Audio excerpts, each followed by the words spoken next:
ముఖ్యమంత్రి తీరుపై కరీంనగర్ ఎంపీ పొన్నం ప్రభాకర్ తీవ్ర ఆగ్రహం వ్యక్తం చేశారు. పార్టీ నిర్ణయానికి కట్టుబడి ఉంటానన్న కిరణ్ ఇప్పుడు మాట మార్చడాన్ని తీవ్రంగా తప్పుపట్టారు. జగన్ పైన పొన్నం తీవ్రంగా మండిపడ్డారు. ముఖ్యమంత్రి ముందుగా రాజ్యాంగం గురించి తెలుసుకోవాలని సూచించారు. తెలంగాణ నిర్ణయం కేంద్ర ప్రభుత్వం తీసుకునే సందర్భంలో నీ శాసనసభ్యులు రాజీనామా చేసినప్పుడు నీ పార్టీ అంతర్గత నిర్ణయం ఏమన్నా చర్చ చేసినారా? అందుకే కదా కొండా సురేఖ గారు రాజీనామా చేసినారు. నువ్వు ప్రజాస్వామ్యం గురించి మాట్లాడితే ఎలా?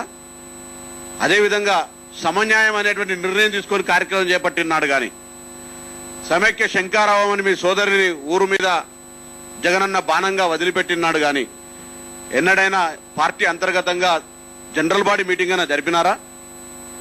ఈరోజు నిరాహార దీక్ష జరిపే సందర్భం లోపల కూడా నీ పార్టీ అంతర్గతమే కావచ్చు, కానీ అంతర్గతంలో ప్రజాస్వామ్యానికి సంబంధించి ఎన్నడైనా జనరల్ బాడీ జరిపావా?